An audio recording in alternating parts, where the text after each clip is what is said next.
کاتتان باش منداڵە چاوگەشەکان لە هەر کوێیەکی کوردستان بن چۆنن چاکن هیوادارم لە تەندروستیەکی زۆر باش بن دیسان بە یەک گەیشتینەوە لە ئەڵلقەیەکی نوێی بەرنامەی گەشتێک بۆ باخچەکان منداڵە خۆشەویستەکان گەشتی ئەمڕۆمان بۆ باخچەی منداڵانی بێتواتەیە دەبا لە نزیکەوە بە ئاشنابین بەکار و چالاکیەکانی ئەم باخچەیە فەرموون بینەری برگەکانمان بن.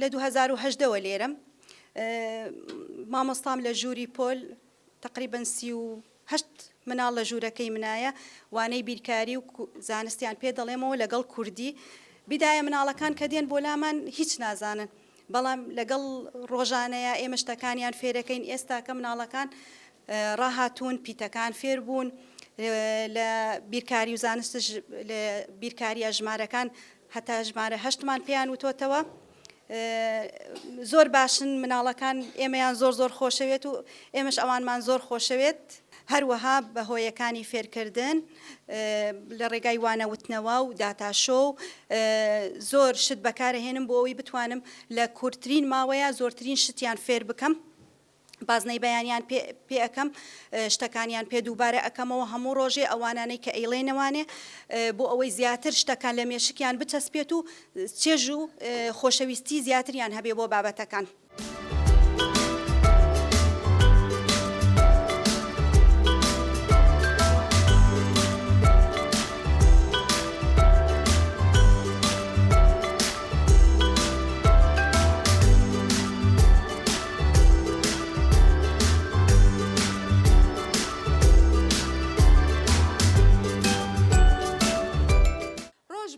ڕۆژ باش ناوت چییە؟ گەڵا گەڵاخان ناوی بابەی چییە؟ ئاوارە ئاوارە گەڵا ئاوارە باشە ئەدی ناوی باخچەکە چییە؟ باخچەی منداڵانی بێتواتە. ئافرین باشە ئێستا تو لە کام پۆلی؟ ژووری پۆل. لە ژووری پۆلی باشە ئەوڕۆ فێری چ بووی؟ پیتیکە باشە وشەکەم بۆ بڵێ پیتیکە ئی تێدا بێ؟ کاس چی تریش؟ کەروێشک. ئافرین زۆر سپاس گەڵاخان. سپاس. ڕۆژ باش ناوت چییە؟ عەلی ناوی بابەی چییە؟ عەبدوڵغەنی. عەلی عەبدوڵغەنی ئەدی ناوی باخچەکە چییە؟ باخچەی منداڵانی بێتواتە. ئافرین دەتوانی بۆمان بژمێریە تاوەکو ژمارە 7؟ 1 2 3 4 5 6 7. ئافرین زۆر سپاس عەلی گیان. سپاس.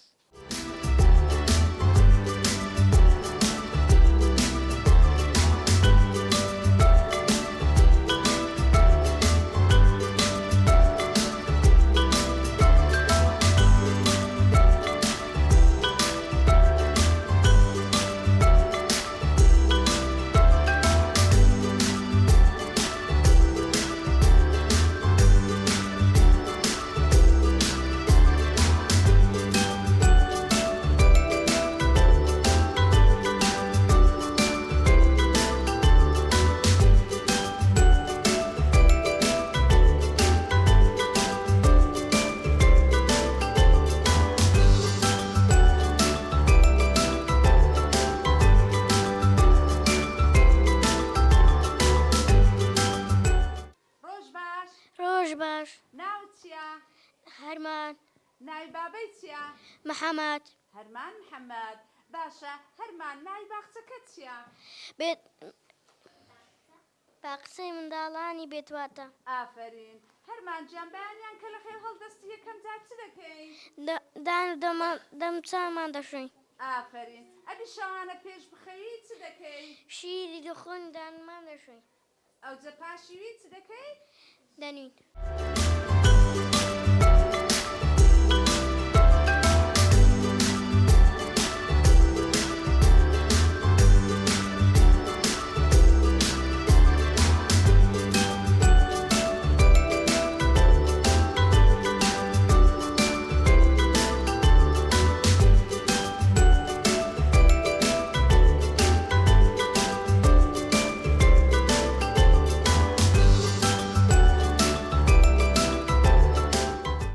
ڕۆژ باش منداڵان چۆنن چاکن هیوادارم تەندروستیتان باش بێ.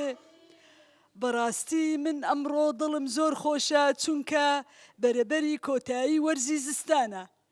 ئیتر اینجا وەرزی هاوین دێ وەرزی بەهار دێت و دەشت و دەر هەموو باخچەکان و ماڵەکانمان و پارکەکان هەمووی سەوز دەبێ و بە گوڵی و گوڵزاری ڕەنگاوڕەنگ ئەرازێتەوە.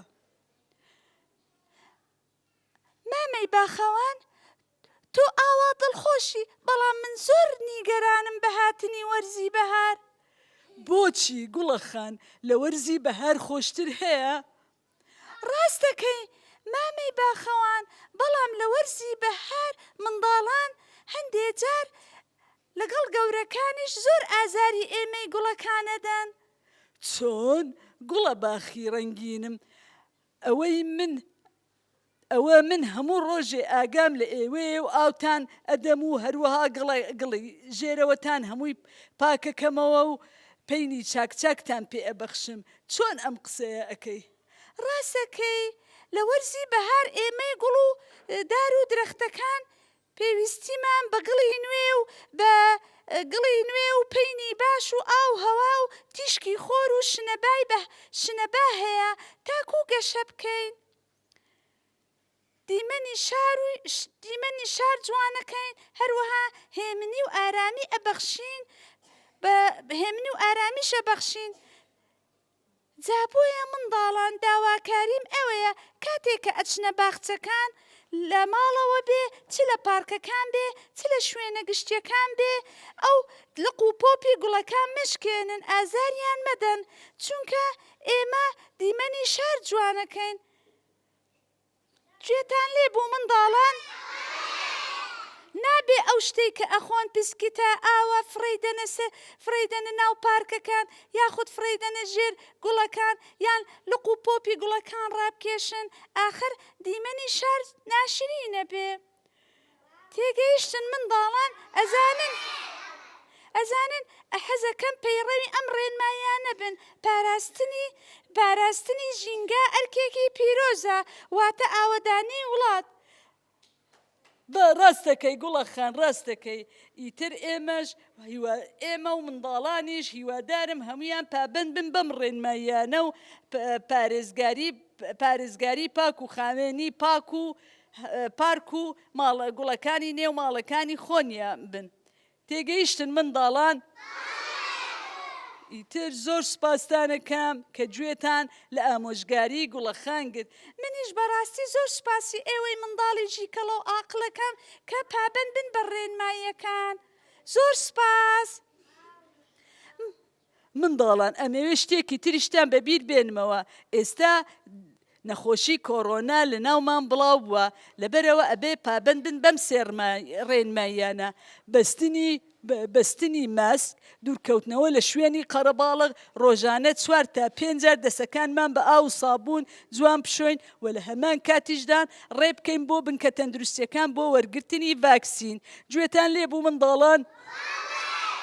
زۆر سپاس. ئیتر خواحافیز.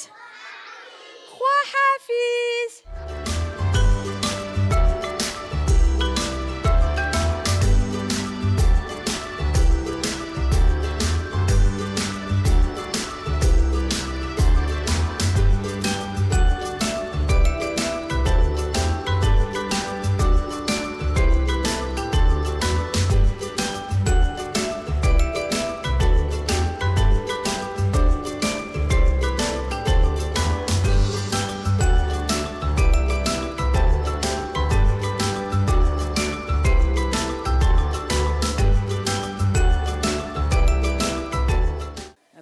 منداڵان بێتواتە وانەی ئینگلیزی دەلێمەوە زۆر پیشەکەم پێخۆشە وەم لێکردە ئەو منداڵانە هەست ئەوانش چێژ لە پیشەکەی وەرگرن چونکە زۆر هۆی بەکاردێن بە تەمسیلیش دەکەین وانەکە هۆیەکانی فێرکردنیش بەکاردێنن یعنی منداڵەکانی زۆر پێیان خۆشە وانەکەی بەچی دێنە ئێران و چیتکە دەبن یعنی زۆر چێژی لێ وەردەگرن.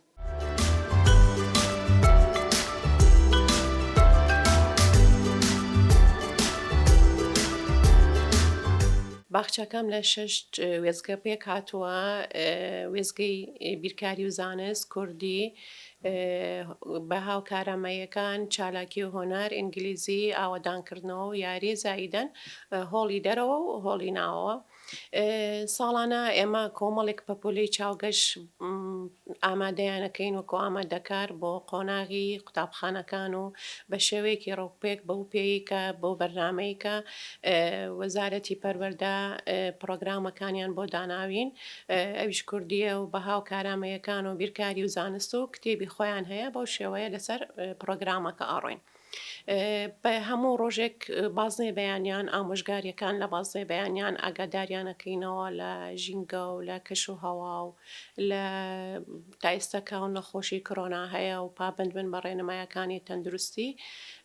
سەرەتا مامۆستایەکانم هەمووی مامۆستای چالاک و بەتوانە و بەهێزن و ڕۆژانە چالاکیەکانی خۆیان ئەنجامەدەن بەپێی خشتەی وانەکان.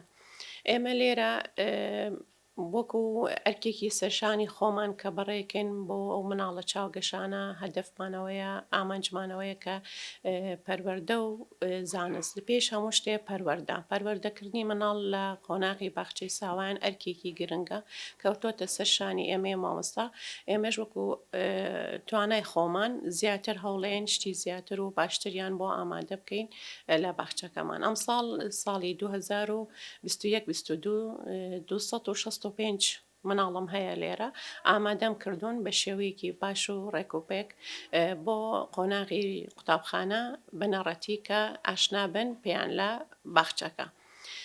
مامۆستاکانم 14 مامۆستای فعالیم هەیە وەکوتم لە وێزگەکان هەر ژوورێکم 2 مامۆستا و 45 مناڵی تایە ڕۆژانە 38 مناڵ ئامادە دەبن ئەومانی کەش کە ئامادە نابن بەهۆی نەخۆشی کۆرۆنا یا سارد و سەرمای زستانە. لێرە ئێمە ئامانجی هەموو هەدەفی ئێمە زیاتر وەکوتم پەروەردەکەیە پێش زانستەکە گرنگی باخچەی ساوایان لێرە بۆ مناڵان بناغەیە. ئەگەر قوتابخانە لە سەرەتاوە ئەگەر مناڵەکە بناغی نەبێ لە قوتابخانەش ئەو زانستی کە هەیە باش وەری ناگرێ. بۆیە هیوادارم زیاتر داواکەم لە لایەنی پەیوەندیدکار کە زیاتر گرنگی بە باخچەکان بن بەرنامەیەکی تۆکمە بۆ باخچەکان دابنرێ لەسەر بنەمای پەروەردە لەسەر بنەمای زانست و ئاسانکاری بکرێ بۆ باخچەکان لە ڕووی بینایەوە کێشەمان هەیە لە بەرەوەی ئەو ڕوانگەی ئێمە لێرە ئەو با بڵێن سنوورەی ئێمە باخچەی مناڵانی کەمە بە حکمەوەی باخچەکەشم بینایەکەی بچووکە هەڵگری ئەو 265 مناڵە نییە خۆی باخچەی مناڵان لە ئەساسابێ لە ژوورێک 25 مناڵی تیابێ هەتا بتوانانی بە ئاستێکی باش ئەو چالاکیانە ئەو پرۆگرامانە کە هەیە مناڵەکان پەروەردە بێت و لێ وەرگرن. دووبارە دەستخۆشیتان لێکم زۆر سوپاسدانەکەم زیاتر هیوادارم گرنگی زیاتر بە باخچەکان بدرێ داوا لە ئەو پەیوەندیدا کارەکەم زیاتر ئێتیمامی پێ بدەن گرنگی پێ بدەن.